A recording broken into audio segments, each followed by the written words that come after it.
God understands that if Israel is not let go, is not freed from Egypt, Israel will not worship God. Freedom first, worship second.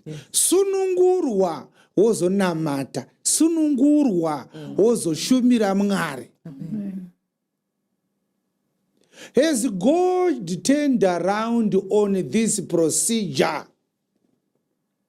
If God in the days of Israel the freedom, the liberty, the dignity of the Hebrews ahead of worship, why do you think in the New Testament era God would not care about your freedom? Are you not in Egypt? Do you not have to come to church when the taskmasters have let you go?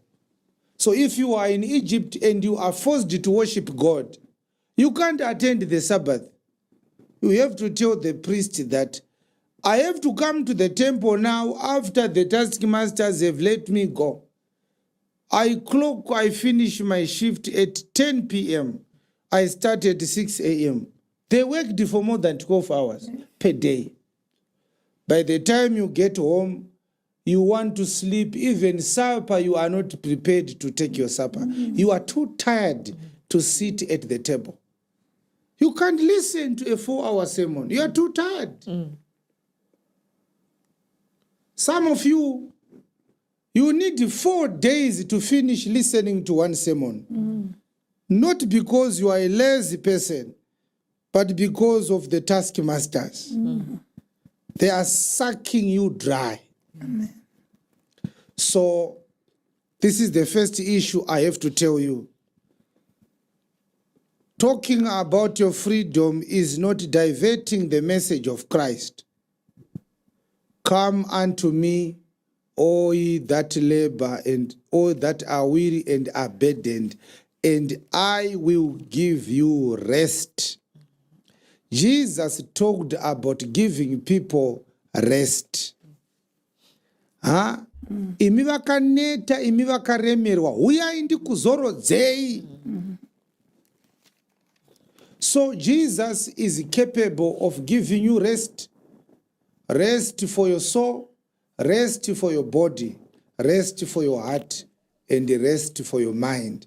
He is able to give you rest that is multidimensional, covering all aspects of your body. You understand? Yes. So, if we are not addressing this matter like this, people must leave Egypt for them to worship God properly. And when we then say, no, let them stay in Egypt, we will convene services at their convenient time.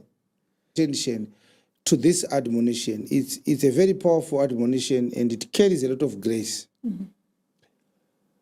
Have you discovered now that the church programs are now arranged based on the convenience of their members?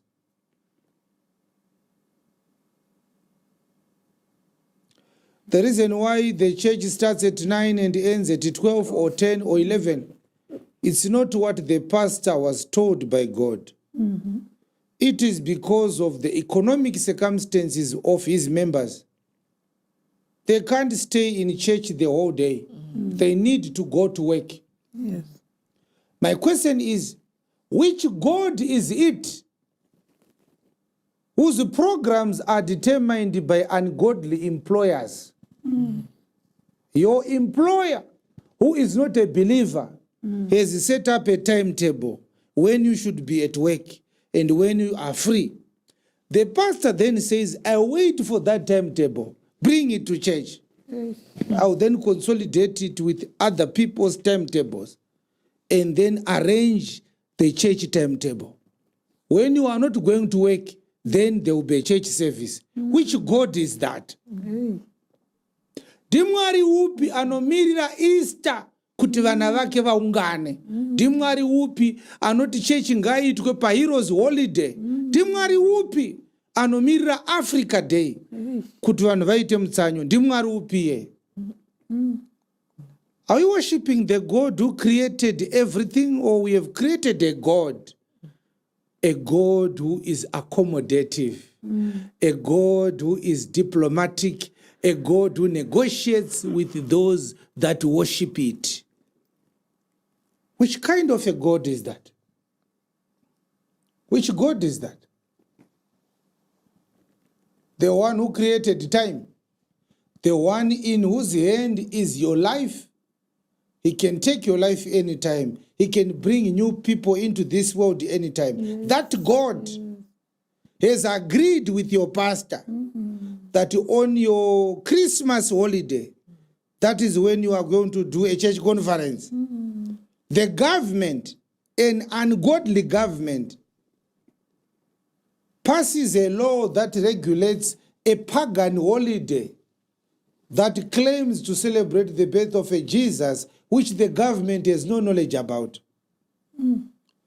Now the God of heaven is waiting for that government to pass this law. During your Christmas, God then says, let us meet with my people. Mwari anomirira hurumende kuti ikuregedze uende kumusha. Hurumende yoti tavhara makambani. Mwari oti dzazva dzarungwa. Chiuyai kuchechi mundinamate. Ndimwari upi akadaro? The God that I know, he actually is a very dominant God. He is a God who loves to exercise his power. Amen. He controls calendars. When he wanted his people to come out of Egypt, he introduced a new calendar. When he introduced his son to die on the cross, he introduced a new calendar that changed everything in the whole world, including the Buddhists and the Hindus. Their timetables are based on the birth of Jesus Christ. Amen. 2026, since what? Since the year of the Lord. You understand what you are talking about? So, if we do not empower you with the teachings of God and the grace of God and the blessings of God, we are going to slowly but surely slide into the confusion of heretic churches that have created a God that is claiming to be the Most High God, a God who recognizes the events that are organized by ungodly institutions, accommodates these ungodly institutions, and compromises himself. He is now waiting for the people that are in the world to organize public holidays so that his people may be freed from their jobs. And then this God of heaven will then convene a church program. That is not what we are going to do. Yes. All believers must become free in their way of life. Let the people go out of a life of affliction. Remember, Egypt is a life of affliction. So when he says, let my people go, he's saying, let them go out of affliction. Go out, come out of affliction, and then, Pastor Rengwe, you will serve God. In affliction, your service to God is compromised. What does affliction represent? Number one, freedom. You understand? And this is something that people who are poor have not understood, that money and freedom are interconnected. Yes. Money gives you freedom to do certain things that if you don't have it, you won't have it. Yes. You won't have that freedom. It's true. Money can buy you time. You can buy time with money. I'll give you a simple illustration. And I hope the gainsayers will not say, Apostle Chiwenga preached that you can extend your life with money. I wasn't talking about extension of life. I'm talking about buying of time. Yes. A person who is going to, say, to Dubai from Harare, will need to fly for about 8.5 hours. You understand? But if the same person decides to go to Cape Town or to Maputo or to Beira and board a ship, it might take the same person 4 weeks to go to Dubai. 4 weeks in the sea, but 8 hours in the aircraft. Multiply 24 hours by how many days? 4 weeks is 28 days. 28 days multiplied by 24 hours per each day. And find out how many hours it will take you to sail from Beira or from Cape Town to Dubai. If it takes 4 weeks, sometimes it takes less than that, maybe 3 weeks, maybe 2 weeks, I don't know. But I'm just saying if it is 4 weeks. Which means the one who has money to fly will buy time. Yes. Because if you fly at 8 a.m. to Dubai from Harare, around 5 p.m., 6 p.m., you'll be in Dubai. You understand? Yes. Which means you have saved the time. Yes. When you needed 3-4 weeks to be in the sea, sailing to Dubai, in a boat, in a ship, it has taken you 8 hours. The difference is money. It will be cheaper to sail to Dubai. Of course, it will be cheaper. It will be more expensive to fly to Dubai, which means the difference there is money. Yes. You understand? Money can help you to protect your privacy. Between living a dishonorable public life and living a private life, the difference might also be in money.